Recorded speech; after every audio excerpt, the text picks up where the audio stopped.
Hello students. सो आज का जो हम टॉपिक स्टडी करने वाले हैं वो क्लास नाइन्थ का चैप्टर टिश्यूज़ में से है। ये चैप्टर का सेकंड पार्ट है जिसमें हम एनिमल टिश्यूज़ को कवर करेंगे। इससे पहले हमने कवर करा था प्लांट टिश्यूज़। ठीक है, तो जैसे हमने प्लांट्स में अलग अलग तरह के टिश्यूज़ पढ़े, depending upon the location, depending upon the function, उन सिंपल कॉम्प्लेक्स अलग अलग तरह के हमने पढ़े। Parenchyma, collenchyma, sclerenchyma, apical, meristematic, lateral, ये इतने सारे हमने पढ़े थे प्लांट टिश्यूज़। अभी हम पढ़ने वाले हैं एनिमल टिश्यूज़।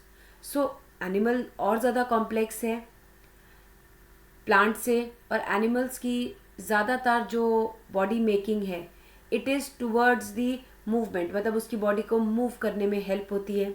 उसके बॉडी के फंक्शंस डिफरेंट है, तो इसमें जो प्लांट में टिश्यूज़ है वैसा कोई टिश्यू इसमें नहीं है। एनिमल्स में प्रेजेंट सभी टिश्यूज़ अलग तरीके के हैं। सो कुछ आप ये देख रहे हो, एक पिक्चर में आपको ये शो हो रखा है कि मसल्स हैं, लूज कनेक्टिव टिश्यू है, नर्वस टिश्यू है, blood is also a tissue. ठीक है, और कॉल्यूमिनर एपिथेलियल है। So this is a just a view. अभी हम और देखते हैं कि हमारे जो एनिमल टिश्यूज़ हैं उनमें हम इस टॉपिक में क्या करने वाले हैं। इस टॉपिक में जो हम करेंगे वो हम करेंगे अबाउट दी एपिथेलियल टिश्यू।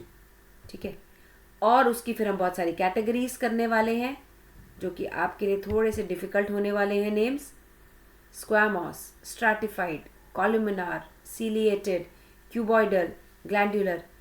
थोड़ा सा इस वीडियो को पेशेंटली सुनेंगे तो आई अश्योर यू कि आपको चीज़ें यही लर्न हो जाएंगी। कॉपी पेंसिल साथ लेके बैठेंगे एंड लेट्स गेट स्टार्टेड।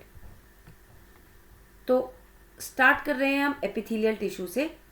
तो अगर हम एपिथेलियल से स्टार्ट कर रहे हैं तो इसका मतलब अभी बाद में और भी टिश्यूज़ हमने पढ़ने हैं।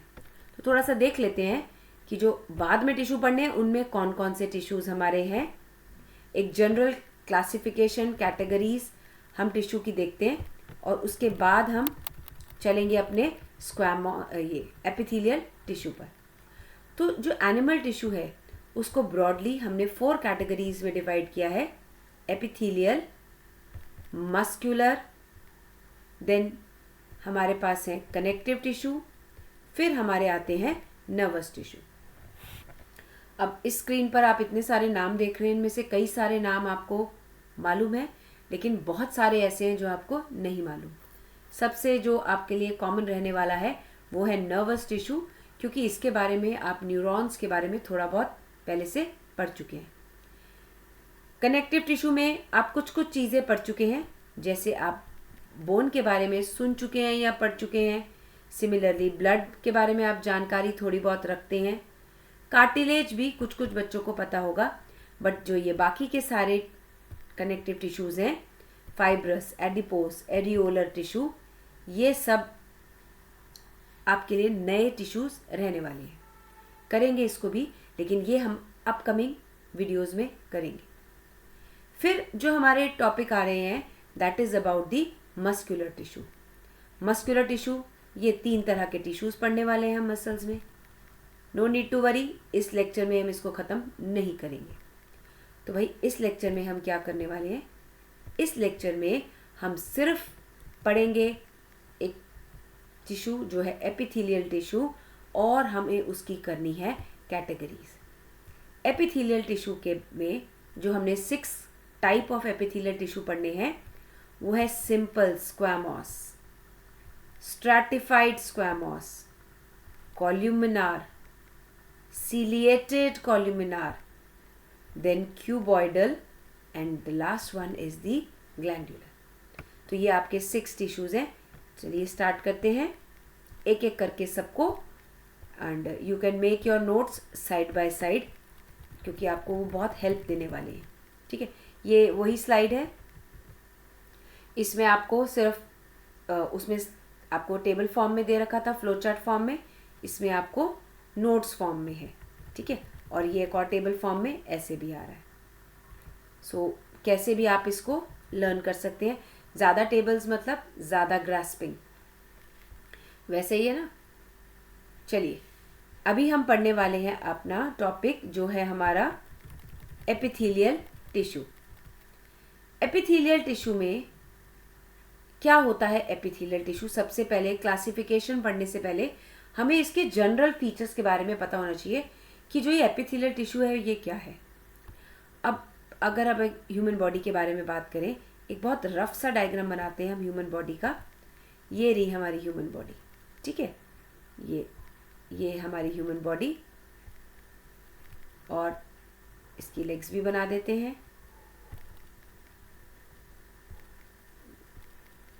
ये बना दी हमने इसकी legs. Now this is a very basic thing जो आपको देखनी है। अब जो ये एपिथेलियल टिश्यू है हमारा, ये क्या करने वाला है? एपिथेलियल टिश्यू हमारी बॉडी की सभी कवरिंग बनाने वाला है, ठीक है। ये बॉडी की सारी जगह की कवरिंग बनाएगा, outside the body, inside the body, body organs के ऊपर भी, ठीक है, बॉडी कैविटी के अंदर भी, जैसे ये आपकी यहाँ पर आ गई डायफ्राम आ गया, ये आपकी एब्डोमिनल कैविटी आ गई, ये आपकी थोरैसिक कैविटी आ गई, सभी कैविटीज़ और सभी ऑर्गन्स की ये एक प्रोटेक्टिव टिश्यू से एक लेयर बनाने वाला है। यानी कि ये कवर करेगा बॉडी के मोस्ट ऑफ द ऑर्गन्स और बॉडी की कैविटीज़ को। यहाँ पर ये लाइन क्लियर लिख भी दी है और डायग्राम से भी आ गई है। अब ये कवर कर रहा है, तो ये कवर अगर कर रहा है किसी को, एक ऑर्गन को भी कवर कर रहा है, दूसरे ऑर्गन को भी कवर कर रहा है, तो इसका मतलब वो क्या कर रहा है? एक ऑर्गन को दूसरे ऑर्गन से सेपरेट भी कर पा रहा है, सिस्टम्स को आपस में सेपरेट कर रहा है, और एक ऑर्गन और दूसरे ऑर्गन के बीच में बैरियर भी बना रहा है, क्योंकि इन्होंने कवर कर रखा है। अगर ये नहीं होता, एपिथेलियल टिश्यू ऑर्गन्स को कवर ना कर रहा होता, तो इन दोनों को रोकता कौन? बाउंड्रीज कौन बनाता? बैरियर्स कौन बनाता? तो इसने बनाए हैं बैरियर्स भी। अब यहाँ पर आप देखिए कि अगर एपिथेलियल टिश्यू कवर कर रहा है, ये मान लीजिए ये कवर कर रहा है, एपिथेलियल टिश्यू ने कवरिंग करनी है, ठीक है, तो आप ये सोचिए कि अगर ये ऐसे कवर करे तो क्या ये कवरिंग पूरी तरह से कवर्ड है या ये कवरिंग कवर्ड है ना? कवरिंग अगर कर रहे हैं तो इस तरीके की होनी चाहिए। अगर ऐसे दूर दूर इसके सेल्स लगेंगे तो it will not be considered as a proper covering. इसके बीच में अगर स्पेस होगी तो कवर क्या ही हुआ। सो एपिथेलियल टिश्यू के जो सेल्स हैं ये एक तो टाइटली पैक्ड होने चाहिए, इनके बीच में इंटरसेल्यूलर स्पेस नहीं होनी चाहिए, और इसको एक कंटिन्यूअस शीट बना करके कवर करना है बॉडी को। टाइटली पैक्ड है और इंटरसेल्यूलर स्पेस इसमें नहीं है, और एक ये बना रहा है कंटिन्यूअस शीट।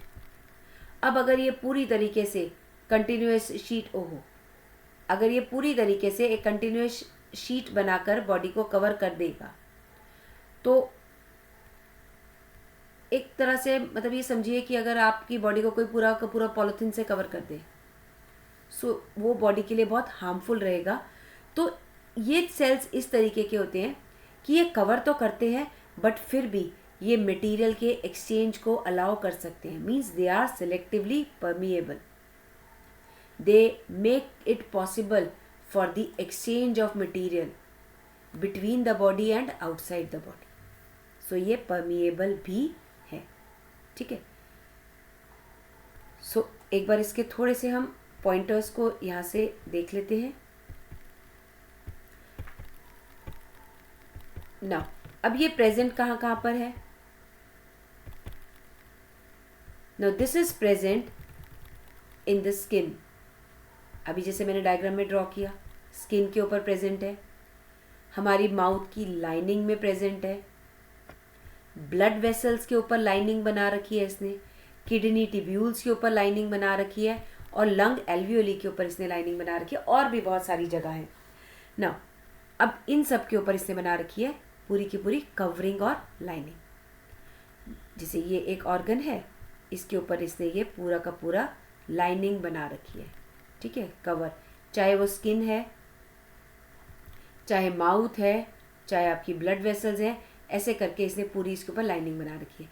लेकिन इसकी लाइनिंग के साथ साथ इसके पास ये ऐसा नहीं है कि ये अकेला पड़ा हुआ है, इसके पास है एक बेसमेंट मेम्ब्रेन जिसके ऊपर ये रखा हुआ है, ठीक है। ये बेसमेंट मेम्ब्रेन है आपकी एक्स्ट्रा सेल्यूलर फाइबर से बनी हुई एक्स्ट्रा सेल्यूलर मटेरियल की लेयर है, जिसको बोलते हैं बेसमेंट मेम्ब्रेन। अब हमने पढ़नी है इसकी क्लासिफिकेशन, जो हमने ऊपर अभी नाम पढ़े थे। अब अगर हम एपिथेलियल टिश्यू यहाँ पर कवर कर चुके तो क्लासिफिकेशन की क्या ज़रूरत है, हमें पता तो चल गया एपिथेलियल टिश्यू क्या है, क्यों है इसकी क्लासिफिकेशन। अब अगर हम एक छोटा सा एग्जांपल लें स्किन का और ब्लड वेसल्स की लाइनिंग का, ठीक है, ये ब्लड वेसल जा रही है हमारी और ये हमारी बॉडी की स्किन है, ये हेड हो गया और ये हमारी हो गई आर्म्स, ठीक है, ये हमारी स्किन है। अब अगर हम इस ब्लड वेसल की और स्किन की, मतलब क्या एक जैसी लाइनिंग हो सकती है, लाइनिंग तो बन रही है दोनों के ऊपर, ये बन रही है लाइनिंग इसके ऊपर, क्या इन दोनों की लाइनिंग सेम तरीके के बना सकते हैं? जितनी थिक लाइनिंग ब्लड वेसल की हो उतनी ही थिक लाइनिंग स्किन की चल जाएगी? नहीं, क्योंकि अगर स्किन के जैसी लाइनिंग ब्लड वेसल की कर दी तो ब्लड वेसल तो भाई बिल्कुल ही क्या ही काम कर पाएगा, पूरा एक बहुत ही थिक लेयर उसके ऊपर कवर हो जाएगी। और अगर हम कहें कि भाई जैसी ब्लड वेसल की लाइनिंग है ऐसी स्किन की लाइनिंग हो जाए तो भी काम नहीं चलेगा, क्योंकि जितनी पतली ब्लड वेसल की लाइनिंग है अगर उतनी पतली हमारी स्किन हो जाए तो हम तो रोज ही डैमेज हुए पड़े होंगे।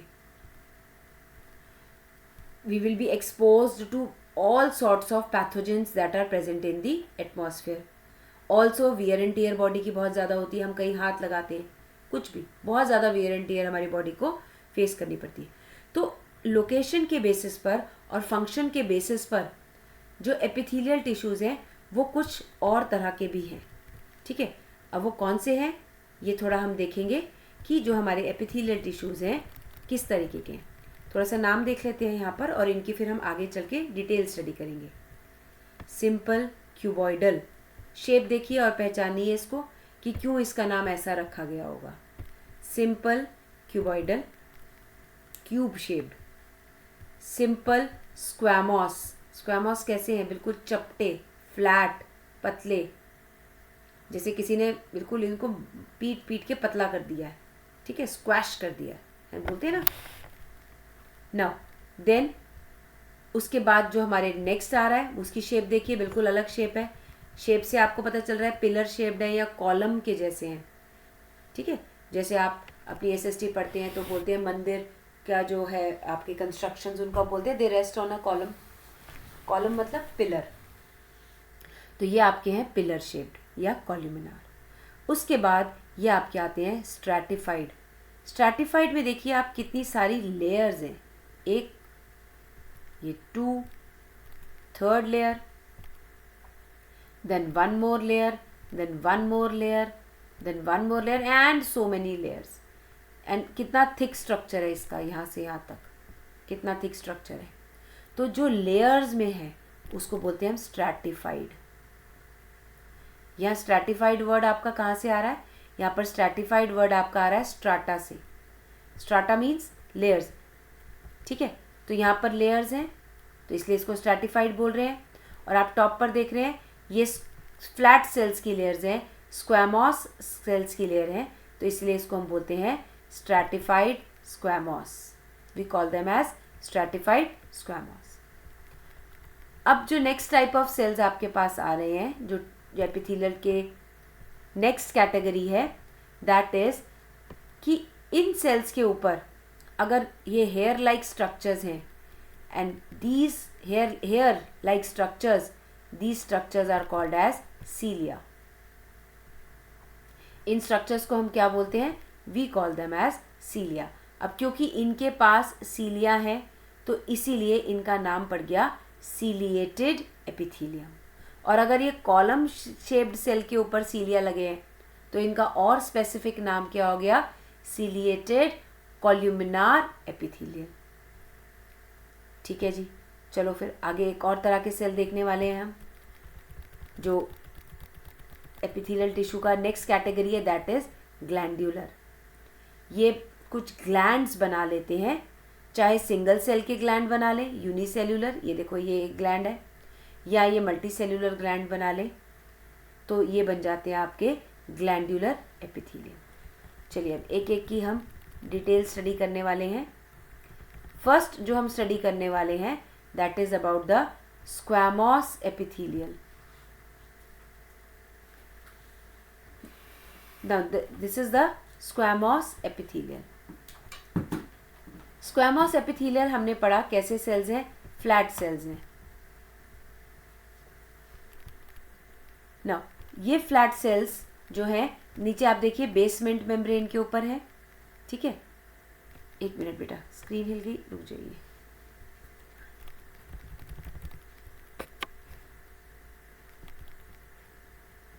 Coming to the screen again, just 1 second more, ठीक है। चलिए नाउ ये भी जो सेल्स हैं ये भी आप देख रहे हैं बेसमेंट मेम्ब्रेन के ऊपर है। ये रही आपकी बेसमेंट मेम्ब्रेन और ये फ्लैट सेल्स हैं, इसलिए इनका नाम है स्क्वैमोस, ठीक है। अब ये कहाँ प्रेजेंट है, इसका एक एग्जाम्पल ये आपके सामने स्क्रीन पर है। ये है आपका एल्वियोलर कैविटी, एल्वियोली है आपका ये, और ब्लड वेसल्स।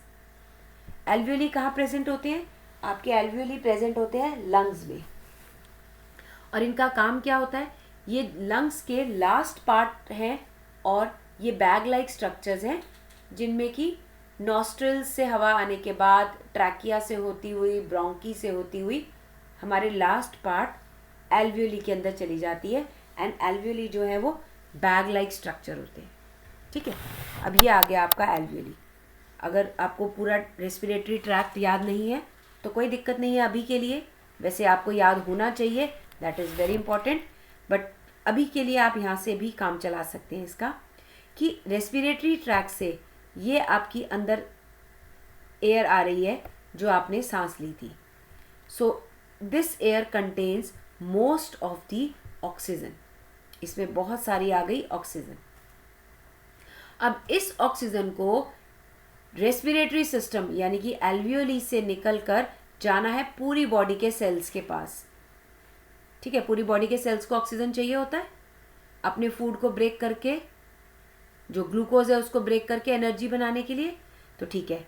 ऑक्सीजन की ट्रांसपोर्ट कौन करता है, ब्लड। तो चलिए अब इस ऑक्सीजन को जाना पड़ेगा ब्लड के पास, तो अब इस ऑक्सीजन को यहाँ से डिफ्यूज होकर जाना है ब्लड के पास। तो सोचिए कि जो इसके ऊपर लेयर बननी चाहिए, अगर ऑक्सीजन को यहाँ से निकाल कर हमने भेजना है तो जो एल्वियोली की लेयर बननी चाहिए वो किस चीज़ की बननी चाहिए, क्या कोई बहुत बड़े बड़े मोटे मोटे सेल्स होने चाहिए, नो।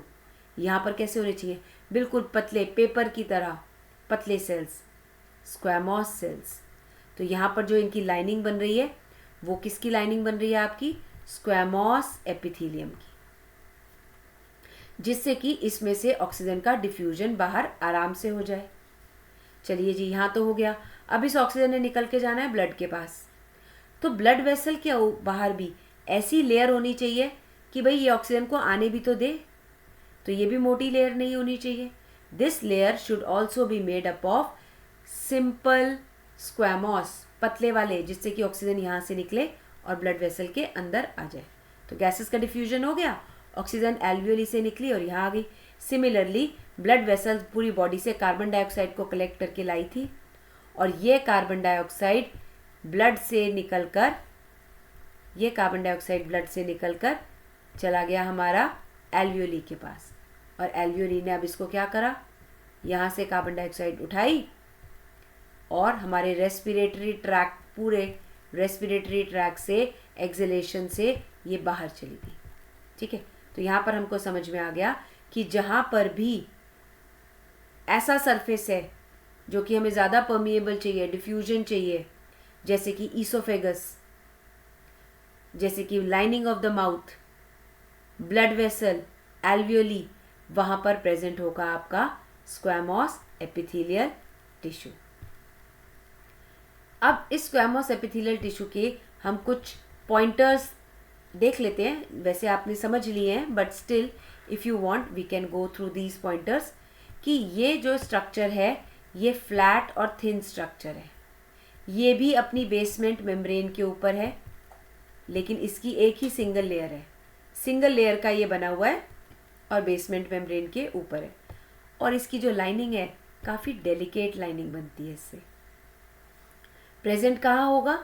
जहाँ पर ट्रांसपोर्टेशन की ज़रूरत है थ्रू अ परमिएबल मेम्ब्रेन, मतलब एक ऐसी मेम्ब्रेन चाहिए जहाँ से ट्रांसपोर्ट करवाना है, वहाँ पर प्रेजेंट होगा आपका स्क्वैमोस एपिथेलियल। अब आगे बढ़ते हैं। स्क्वैमोस एपिथेलियल के बाद हम नेक्स्ट पे चलेंगे and that is are stratified squamous epithelial.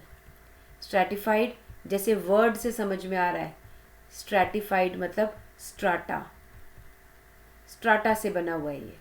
Strata means layers, है ना, ज्योग्राफी में आपने पढ़ा होगा डिफरेंट लेयर्स। तो strata are the layers. Now it is making so many layers here, बहुत सारी लेयर्स यहाँ बन रही हैं। और ऊपर देखो, ऊपर की लेयर से हम इसको पहचान पा रहे हैं कि ये स्क्वैमोस है, तो इसका नाम पड़ गया स्ट्रैटिफाइड स्क्वैमोस। अब इसकी कहाँ ज़रूरत है? इसकी ज़रूरत है हमको स्किन के ऊपर, क्योंकि स्किन के ऊपर आप सिंपल स्क्वैमोस अगर लगा देंगे तब तो आपकी बॉडी से सब चीज़ें अपने आप ही डिफ्यूज़ होनी शुरू हो जाएंगी, तो और बॉडी की वियर एंड टेयर भी नहीं रुक पाएगी। तो स्किन के लिए हमको चाहिए स्ट्रैटिफाइड स्क्वैमोस, ठीक है। सो इसका एक ही फंक्शन आपकी बुक में है कि stratified squamous is present on the skin, it is making our skin. और फंक्शन क्या होगा इसका? It prevents wear and tear. चलिए, coming to the next type of epithelial tissue, जो कि आपको पहचान के पता चल रहा है, सिंपल कॉल्यूमिनार। अगर अभी आप सिंपल कॉल्यूमिनार को देखें तो इसमें आपको सबसे जो ध्यान में रखने वाली बात है वो ये है कि इसका nucleus is towards the base. Column shaped है, पिलर लाइक है, और न्यूक्लियस कहाँ है? बेस के पास। और ये भी अपने आप बेसमेंट मेम्ब्रेन के ऊपर है। It is also lying on a basement membrane. आगे देखते हैं इसके बारे में कि और क्या हम इसके बारे में समझते हैं एक और डायग्राम से, ठीक है। सो ये रहा आपका कॉल्यूमिनार। ना ये कहाँ प्रेजेंट होता है आपका? ये प्रेजेंट होता है उस जगह पर जहाँ पर आपको एब्जॉर्प्शन और सिक्रीशन करवाना है, ठीक है। कॉलम लाइक स्ट्रक्चर वहाँ पर जहाँ पर आपको एब्जॉर्प्शन और सिक्रीशन कराना है। अब आप सोचिए कहाँ पर आपने बॉडी में एब्जॉर्प्शन और सिक्रीशन एक साथ देखा है? Now this is there in the small intestine. Small intestine में क्या आपने पढ़ा हुआ है कि स्मॉल इंटेस्टाइन से इंटेस्टिनल जूसेस सिक्रीट होते हैं और वहीं पर आपके फूड की, डाइजेस्टेड फूड की एब्जॉर्प्शन भी होती है। तो ये हमने पढ़ा कि एब्जॉर्प्शन और सिक्रीशन वाली जगह पे प्रेजेंट होते हैं। तो हम इसका क्या आंसर लिख सकेंगे? इफ अ क्वेश्चन कम्स कि ये कहाँ पर प्रेजेंट है, तो हम कह सकते हैं they are present in the inner lining of small intestine. Next आपका आ रहा है ciliated columnar epithelial. Ciliated, ciliated में इसका क्या है? Presence of cilia. Cilia are the hair like structure, ठीक है। ये हेयर लाइक स्ट्रक्चर है। यहाँ पर 2-3 तरह से डायग्राम्स है, you have to practise the diagram. ये किसके ऊपर लगे हुए हैं? शेप देख के बताइए। कॉल्यूमिनार के ऊपर। तो इसका नाम क्या हो गया? Ciliated columnar epithelial. अब इसका मेन फंक्शन इसके सीलिया की वजह से है। ये सीलिया क्या कर पाता है? कोई भी पार्टिकल अगर इसके पास आता है तो सीलिया अपनी मूवमेंट से इस पार्टिकल को आगे आगे पुश करता जाता है, ठीक है। So it keeps pushing the particle. So हम कह सकते हैं it helps in the movement of the particle. Particle को मूव कराने की हमें कहाँ ज़रूरत है? जैसे आपकी बुक में जो एग्जाम्पल है that is in the respiratory tract. पूरे हमारे रेस्पिरेशन के ट्रैक में जहाँ पर जो हमारा ये म्यूकस बन रहा है, म्यूकस को मूव कराने के लिए आपका काम आता है ciliated columnar epithelial. Coming to the next one, and the next one is the cuboidal, cuboidal epithelial. अब इस क्यूबॉइडल में क्या है? हमें नाम से मालूम है कि क्यूबॉइडल मीन्स क्यूब शेप्ड। ये आ रहा है आपका cube shape cuboidal. Same shape cuboidal बना दी और नीचे बना दिया हमने इनकी बेसमेंट मेम्ब्रेन। अब ये क्यूब शेप जो क्यूबॉइडल सेल्स हैं ये उस जगह पे प्रेजेंट होते हैं जहाँ पर हम चाहते हैं थोड़ी स्ट्रेंथ हो और ये उसको मैकेनिकल सपोर्ट प्रोवाइड कर सके। तो ये प्रेजेंट होते हैं हमारे किडनी टिब्यूल्स और डक्ट्स ऑफ सलाइवरी ग्लैंड्स में। अब क्या है किडनी टिब्यूल और क्या है डक्ट्स ऑफ सलाइवरी ग्लैंड, थोड़ा सा इसको समझते हैं। जो किडनी टिब्यूल है उसको हम कह सकते हैं किडनीज के अंदर जो फंक्शनल यूनिट है, जो काम करने वाले यूनिट है। जैसे ये मैं एक ड्रॉ करके दिखा रही हूँ आपको, ये नेफ्रॉन्स कहते हैं हम इसको, ठीक है। ये है आपका किडनी टिब्यूल, ये नेफ्रॉन्स में प्रेजेंट होते हैं। ये ऐसे इसका ये स्ट्रक्चर बनाया, ठीक है, ऐसे। और ये अलग अलग पार्ट्स हैं इसके, तो अलग अलग पार्ट्स में अलग अलग तरह के प्रेजेंट होते हैं, लेकिन मेनली इसके अंदर जो प्रेजेंट होते हैं वो होते हैं आपके क्यूबॉइडल सेल्स। अभी इनका काम क्या है? इनका काम है कि ब्लड को फिल्टर करके यूरिन बनाना। अब यहाँ से ब्लड फिल्टर होता है, इस एरिया से, ये फ्रंट एरिया से ब्लड फिल्टर होता है, और यहाँ से फिल्टर होने के बाद ये पूरी ट्यूब्स में घूमता हुआ लास्ट में जा कर के कलेक्टिंग डक्ट में इकट्ठा हो जाता है। तो हम चाहते हैं कि इसके पास सपोर्ट रहे, ये खुला रहे, बीच में से मूवमेंट पॉसिबल रहे।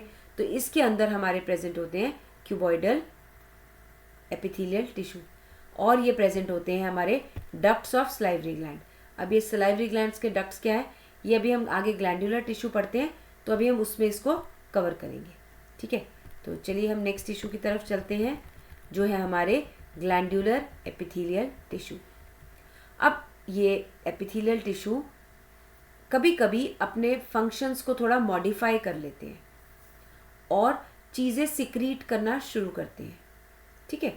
जैसे आपका ये एक सेल दिखा रखा है, गॉबलेट सेल, ये स्टमक के अंदर प्रेजेंट होता है, ठीक है। एक सेल है ऐसा जो ऐसे शेप का बन गया, ग्लास शेप का, इसको, इस शेप को ही एक्चुअली गॉबलेट शेप कहते हैं।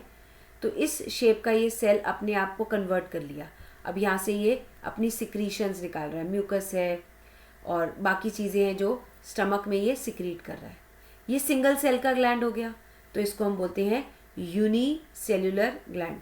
यहाँ पर एक और डायग्राम बना के दिखाया हुआ है कि ये भी एक यूनिसेल्युलर ग्लैंड है, ठीक है।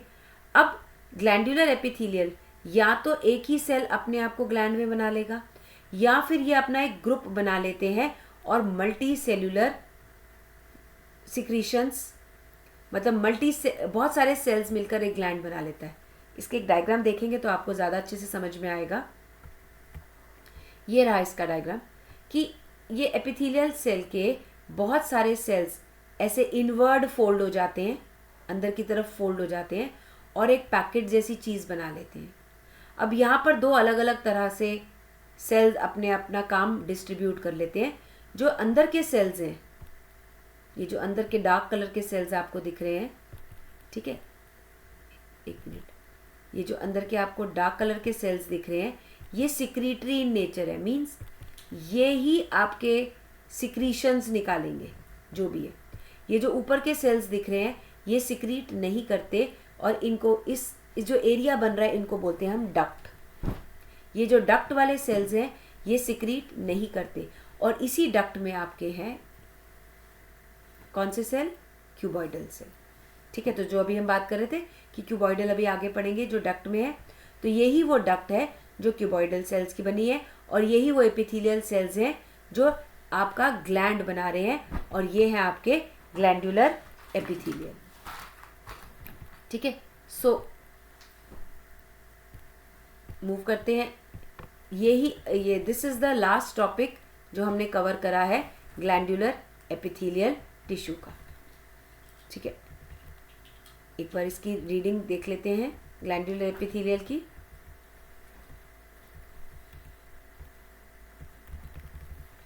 ग्लैंडुलर एपिथेलियल जो है आपके एक स्पेशल ग्लैंड सेल्स हैं जो सब्सटेंसेस सिक्रीट कर सकते हैं, और एपिथेलियल टिश्यूज के फोल्ड होने की वजह से बनते हैं। ये मल्टी सेल्युलर ग्लैंड्स भी हो सकते हैं, और कभी कभी सिंगल एपिथेलियल सेल भी ग्लैंड सेल बना सकता है. So this is the end of epithelial tissue. I hope आपको अच्छे से समझ में आया है. Do read your NCERT after watching the video, and happy learning. God bless you.